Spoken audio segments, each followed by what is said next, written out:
Benny Dalabuo, Benny Boy. Nzembo yo pona bae bakufa na guerre. Nasengi gita po bato basila deja. Bamasa tro bakati moto. Bazoboma biso nde moto. Honorable Mpenze Yotama, bonjour. Bonjour monsieur le journaliste. Vous êtes député provincial du Nord Kivu, élu de Butembo. Que faites-vous à Kinshasa actuellement? Certainement, nous sommes arrivés à Kinshasa depuis un temps. C'est juste pour rendre officiel un rapport d'enquête qui a été le nôtre avec l'honorable Tembos et une équipe forte derrière nous. Nous sommes déplacés de Butembo à Kinshasa pour venir présenter un rapport sur ce qui s'est fait à Beni, pratiquement dans la région de Beni, et aussi ce qui se faisait aussi en territoire d'Irumu, à guise de violations de droits humains. Nous sommes témoins de tout ce qui se passe. On tue les gens quand l'on veut, partout l'on veut, et qui l'on veut. Et on égorge, on dirait que même ces différentes régions de Beni comme d'Irumu sont devenues des boucheries humaines. Et nous avons cru qu'il est opportun d'asseoir un rapport répertoriant en fait les victimes d'une manière identitaire. Et ce qui a été fait dans ce grand rapport d'environ 800 pages, qui a été déposé à l'Assemblée nationale hier, un rapport intitulé Rapport Yotama sur le massacre de Beni et d'Irumu,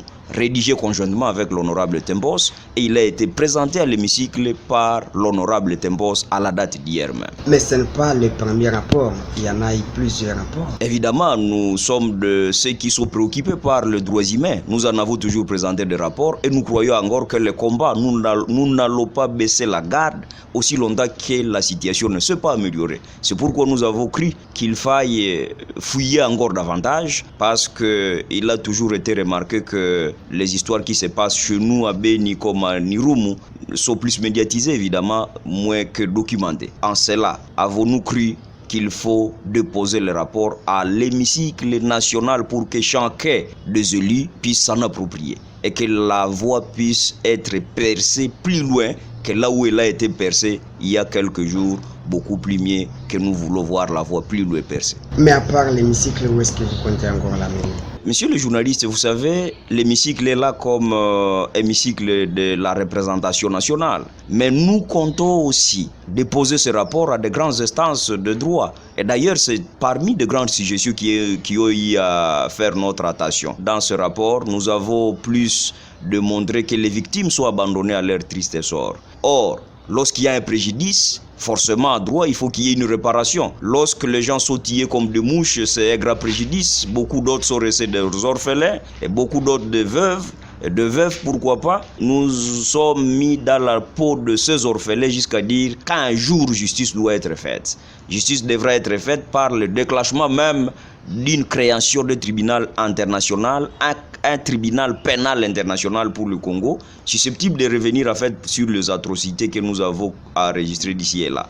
Non seulement pas, nous avons constaté que la vie humaine a été touchée, malgré que la disposition de l'article 3 de la Déclaration universelle des droits de l'homme nous rassure que tout individu a droit à la vie, mais dans la zone de notre investigation, nous avons constaté que la vie humaine n'a plus de sens, où le sang coule comme de l'eau, le sang coule comme une rivière, le sang des Congolais malheureusement, qui coule à chaque instant, au point qu'on piétine le droit à la vie, voire même le droit à la propriété, parce qu'on brûle même de maisons, on brûle même de véhicules, on brûle même de boutiques, et que donc on est dans une logique de vouloir exterminer la personne humaine dans toute son intégralité, y compris même tout ce qu'il peut avoir comme propriété. Et ça ne se justifie pas. Vous savez, nous avons noté donc dans nos recherches une violation successive de l'article 16 de la Constitution, parce que cet article nous dit que la personne humaine est sacrée et l'État a l'obligation de la respecter et de la protéger. Et que donc cette même institution étatique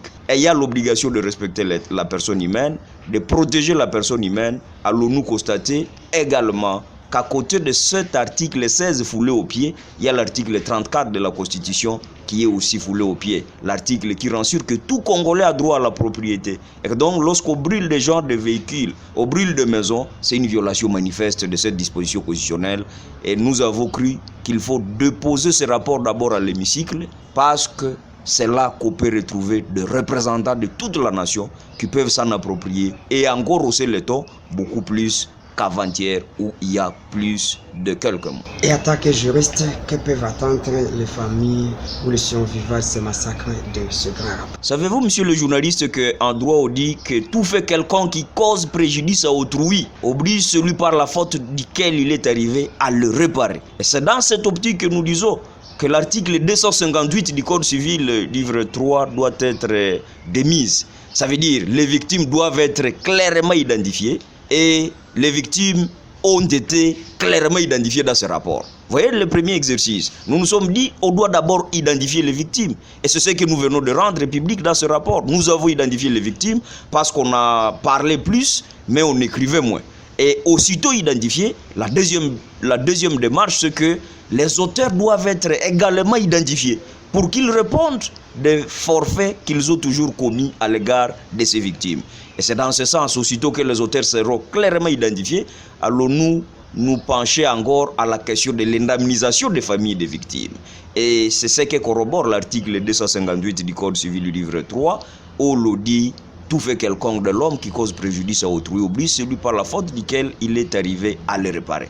La justice devra rendre justice ou devra essuyer les larmes aux victimes par la punition sévère qui sera réservée aux bourrons. Nous voulons qu'ils soient identifiés. Nous avons commencé déjà le débit de certaines hypothèses que nous allons creuser plus loin pour qu'en fait on ait une justice qui sera à mesure de fouiller. Nous avons demandé même dans ce rapport qu'il y ait une enquête ou alors des enquêtes indépendantes et des enquêtes qui sont à mesure d'identifier clairement les victimes et d'établir les différentes responsabilités tant pénales que civiles. Et aussitôt que ces victimes seront clairement portées devant la justice, ils vont répondre pénalement de leurs faits et ils vont répondre aussi civilement de leurs faits. Mais nous avons cru déjà à partir d'un certain moment que l'État qui doit sécuriser la population ainsi que leurs biens a plus du peu sur la plage pour identifier ces victimes. Dans le cas contraire, il y aura ce que l'on appellera alors une responsabilité par rapport à une inaction. Vous savez, si vous n'avez pas su mettre la main à la pâte par rapport à ce que vous devez faire, le droit a prévu beaucoup de mécanismes. Vous pouvez répondre civilement par rapport à tout ce qui est coulé dans la loi. Merci beaucoup, honorable. Et c'est nous qui vous remercions, monsieur les journalistes, et tout à remercier à tout le monde qui a concouru à la réalisation de ce rapport.